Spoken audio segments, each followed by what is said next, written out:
In the news this week, controversy over the deportation of a teenage girl from Hong Kong continues as advocates detail TAFE International WA student policies and alleges procedural missteps. A WA News exclusive. Also tonight, history is made in Perth South as the Thornlie to Cockburn METRONET rail link begins service. A fatal e-scooter crash triggers a suspension of rental services in the city. And later, Dr. Andrew Miller's comment. This is The Evening News with Ivan Loom and Maliva Thorne. Good evening. 2 weeks after WA News broke the story of a Hong Kong teenage international student being deported from Perth, known as Andrea, the case has sparked significant questions, international media coverage and community outrage. Tonight, we can further reveal concerns about TAFE International WA's overseas student policies as advocate Suresh Rajan alleges that proper procedures were not followed during the incident. Paige Reid has this exclusive update on the controversy. A lot can happen in 2 weeks when it comes to the news. Since we broke the Andrea deportation story, it has garnered both national and global attention. Tonight, we can further reveal that renowned community advocate Suresh Rajan says TAFE International WA may not have followed its internal policy on deferrals, suspensions and cancellations, which was updated in January of this year. Now questions are being raised as to how many other young students this may have happened to. We've got to get away from thinking about this as a deportation. The real issue in this case is that TIWA has not deported her because TIWA doesn't have the jurisdiction to do so. The only people who can deport someone from this country are the Home Affairs Department or the Minister. There's no one at TIWA that has the right to deport people. What they have done, and what they've done consistently in this case, is to say, we are going to cancel your certificate of enrollment, and that's then going to make your visa status, I guess, problematic because you're no longer a student because we've cancelled your enrollment, and therefore your visa would be invalid. And that's what they've said to her and told her that as a result of that, she has to leave the country. That's not true at all. Now, to even get to the point where they're cancelling the certificate of enrollment, there should have been a procedure that needs to be followed. It's set out in their guidelines. Their policies say there are 3 circumstances under which a student can have their enrollment cancelled: misbehaviour, failure to pay their fees, or failure of some of the rules of their course that they're studying. Let's take the last 2 in the first instance. Her course, she has not breached any principles of the course at all. She's fine in that regard. Whether there's been any failure to pay, no, there's no failure to pay. She's up to date with all her fees. So it comes back to the misbehavior point. So we think that they're relying on that to have sent her out of the country or to cancel her enrollment. Reality is that she checked with them and they confirmed to her that there were no complaints of any kind about her behavior. We also know that even in the house, the homestay that she was at, there was no complaint about her behavior because she was not a girl who went out at nights or anything. She was simply studying at night. She was at home, she never went out, did not go out partying, and none of those things ever happened. So it really could only have been about that they were attempting to cancel her enrollment, but it doesn't stand up. But even then, any of that cancellation has to be notified to her in writing. She has a 20-day appeals process. None of that was put in place. They did not respond to her in writing. They did not give her 20 days. They picked her up from the house, gave her 10 minutes to pack all her bags, and then took her straight down to the airport, presented her with a ticket, and got her onto the plane, taken on there by the federal police. And again, it comes back to the fact that we're talking about a 16-year-old girl here, and at one point at the airport, she was on the floor with 5 officials around her, treated her like a hardened criminal. Behavior from TIWA in this case and behavior from the minister in response to me has been absolutely abysmal. The minister, the person I've been talking to, Yas Mubarakai, refuses to return phone calls, refuses to go and do any assessment of what's happened, and just talks about the deportation. We're not concerned about the deportation. We're concerned about TIWA overstepping its rules, not following its procedures, and I'm wondering how many others it has done this to. It is time for TIWA to come forward and be accountable, because there will be a complaint about this lodged with either the Public Sector Commissioner or the Ombudsman for this matter to be investigated. This behaviour is completely unacceptable by a public service department. Given everything that's happened with TIWA and such, do you think that there needs to be different policies in place, or maybe the policies need updating to ensure that something like this never happens again, if it has happened again and they haven't been held accountable, to make sure that they are now held accountable? Well, look, I think more importantly, they need to follow the principles and the procedures that are already in place. They clearly haven't in this particular case. There is no way they can point to this one as one where they follow the procedures that are already set down. What we'd like to know, however, is how many others they've done this to. I would like to go back to every one of the cases where they've cancelled and go through and identify whether or not they followed procedure. This is a matter that the Auditor General would need to look at.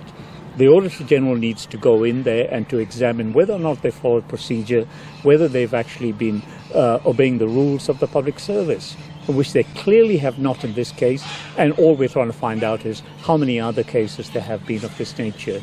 It's behaviour that's completely unacceptable. Do you think that Andrea should be compensated for anything, whether that's mental health or otherwise, for everything that's happened? Look, she is getting some assistance from counsellors in regard to her mental health status, because she has struggled very much with this. And I know, having had the conversation with her, that she is finding it very difficult to interact with others because of that.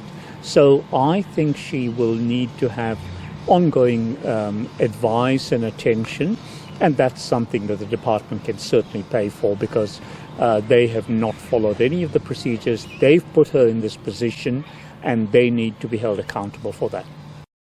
The long-awaited Thornlie to Cockburn METRONET rail extension officially opened to the public this weekend. Thousands of citizens, distinguished guests, and rail and bus enthusiasts attended the inaugural passenger ride from the city, marking a historic occasion decades in the making. After talking for decades, Perth's METRONET rail line between Thornlie to Cockburn officially opened to the public this weekend. WA Premier Roger Cook, Transport Minister Rita Saviotti and Federal Minister Madeleine King marked the occasion this morning, boarding the first passenger train from Perth Stadium. The train made several stops along the elevated section of the Armadale line, with VIPs unveiling commemorative plaques along the way. So the connectivity that this will provide people in the southern suburbs is absolutely extraordinary. This is about bringing together our vision for a connected international city, and of course having a public transport system that connects everyone is an important part of that vision. Our focus is really on delivery, so delivery. So we have this project which is opening today. As I said, the next stage will be the Armadale rebuild and Byford extension, together with the opening of all the Long Park and all the associated infrastructure with the Vic Park Canning, and then of course we've got Midland. Of course, the next project, is our METRONET on the Swan. It's our ferry service, and there's been a bit of discussion about that recently, but we believe that's a great new addition for our public transport system. Free sausage sizzles, community performances, face painting and activities attracted local families to come and celebrate this special occasion. This 17-kilometre Thornlie to Cockburn line is Perth's first east-to-west rail connection, linking both Mandurah and Armadale lines. It includes two brand new stations, Nicholson Road and Ranford Road. Major upgrades were also carried out at Thornlie and Cockburn Central stations. More than 20 new bus routes are now in service on the line, with 1,400 new parking bays also delivered. The project also created 1,600 jobs. 5 rebuilt Armadale line stations between Carlisle and Beckenham are now operational. With the new 7-kilometre green corridor Long Park under the elevated rail bridge, to begin construction. A recent fatal accident involving an e-scooter kept WA police busy this week. The e-scooter crackdown came swiftly on Friday following a crash that claimed the life of 51-year-old Than Pan over the WA Day long weekend. The City of Perth subsequently suspended e-scooter leasing operations pending a review. Authorities will adopt an education through enforcement approach targeting key safety issues such as speeding, mobile phone use while riding, impaired operations, failure to wear approved helmets, and violations including drugs or alcohol, age restrictions, and passenger limits. E-scooter users are reminded that current motor vehicle laws also apply to them. It's important that the message gets out there because we are all about safety, and we want people to be doing the right things in the CBD. Some of the stuff that we see in the city are a lot of intoxicated riding, speeding, use of mobile phones, and two up on the scooters. Kids under 16, the juveniles that come through the CBD as well, are using these scooters as well. So they're not toys, they're vehicles. Mining giant Rio Tinto has signed a landmark agreement with Putu Kunti Kurrama and Pinakuru peoples following the destruction of Juukan Gorge rock shelters, which caused national outrage several years ago. The agreement means Rio Tinto and the First Nations people will co-manage the area. Tangiora Hinaki from Nada Media has more. 5 years after the destruction of Juukan Gorge rock shelters shocked the nation, a landmark agreement has been signed between Rio Tinto and the Putu Kunti Kurrama and Binigura peoples. The 2020 blast, authorised under WA legislation, destroyed 46,000-year-old sacred sites, triggering international outrage and a federal inquiry. It's a great achievement for us all. We've got co-management today, and which we have the right now. No is no. The right to say no, and I think you'll find that a lot of members walked out today very happy with the outcome. The new co-management agreement gives the PKKP a much greater say in what happens on their country, covering all of Rio Tinto's iron ore operations on PKKP land. It's certainly going to give the company a surety that mine is going to continue on country, but for us, traditional owners, it's giving us a level of comfort that our heritage sites, our significant heritage sites, are going to be preserved and protected. The agreement is expected to bring earlier decision-making on mine development and stronger protections for cultural heritage. For the PKKP, this is a step toward healing and a more equitable future, one where traditional owners lead the protection of their heritage. Agreements on their own don't create a relationship, but they do provide the foundation and the commitment. A commitment to sit together, to listen and work together in partnership. A commitment to approach things differently than we have in the past. A hard lesson and a new path forward, grounded in country culture and co-management. Tangiora Hinaki, Ngāra News. The MakeX Robotic International Championship is back in Perth for the second consecutive year. The successful event brings together over 100 children and teenagers from around the world to compete for $30,000 in scholarships, while building their STEM skills and gaining recognition. This year's event will be held at the Government House Ballroom on the 21st to the 22nd of July. The international tournament is supported by several prominent stakeholders. WA Governor Chris Dawson APM, State Government MP Pierre Young, and Acting Perth Mayor Bruce Reynolds will also attend the event. Oh, look, for me, the outcomes really come back down to individual children having fun, having a learning environment and an opportunity to apply their skills. Individual outcomes are where the gold is, so to speak. And there's going to be a whole bunch of children who are going to come away from this event achieving their goals. Others are going to look at opportunities to improve next year or into the future. We wish them all the best of luck. And now, here is Dr. Andrew Miller with his weekly medical and news commentary. Hi, there's sadly been a focus in the last week on e-scooters and their dangers, and a discussion of how to better regulate them on our streets. Certainly it is beyond time to control the very high-powered, high-speed ones. I've seen a couple of them myself mixing it with the traffic at 60 kilometres an hour recently, And clearly they're just not designed for that. They certainly can't stop and protect their passenger in those sudden situations that occur on the road, not even nearly as well as a bicycle can. And the trauma unit at Royal Perth Hospital letting us know that they're seeing about one person a day whose life has been changed dramatically by the kind of injuries that you can receive as a rider of one of these. And tragically we saw a pedestrian innocently lose his life when someone got on one of them whilst inebriated, one of the higher ones.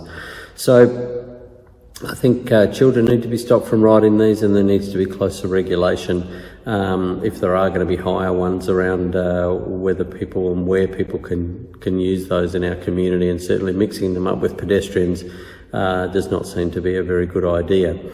And we're also seeing a winter COVID surge at the moment, and so just a reminder to get that COVID vaccination if you haven't had one in the last 12 months, and certainly to also get the flu vaccination. The government's been good on pushing the flu vaccination, but sometimes I think we forget that 4 times as many people are being killed by COVID as by influenza still in our community.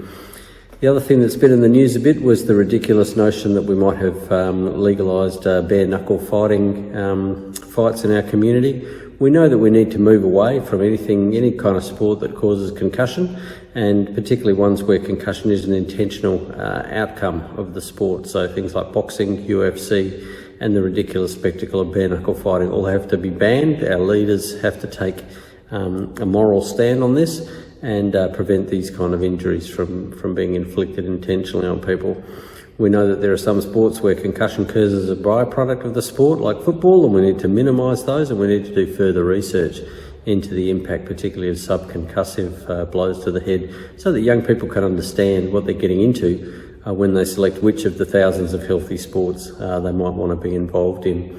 But all of this takes governments who are prepared to take what may at times be a difficult stand against popular lobby groups. Things like the UFC, very powerful, got lots of money in our community, and so they need to be held strongly to account by governments, because it's we, the taxpayers and the community, who are left to pick up the broken people afterwards, where there have been things like significant long-term brain injury, chronic traumatic encephalopathy and so forth. All these things are linked together, and what they mean is that the government needs to take leadership on health and make what will sometimes be difficult decisions in order to protect the public in a reasonable balance. Lots of healthy and happy sports that people can engage in where the rate of injury is extremely low. Hope you're enjoying these beautiful winter days, and thanks for your time. Thank you very much. Now, the new Thornlie to Cockburn link has opened today, and Ivan, you're a self-proclaimed train buff, so Yes. It's all aboard for you, I'm guessing. I suppose the thrill of getting the first ride in the driver's cab, well, hey, it's worth the wait, definitely. And that's our weekly news and current affairs. We have the latest news on our website, wamnnews.com.au. Remember to subscribe to the WAMN Extra News Club so we can continue our work in the community. Full details on wamnnews.com.au/news/extra. From Melly, Paige, Peter, and myself, wish you good health. Good night. See you next Sunday. Thanks for watching.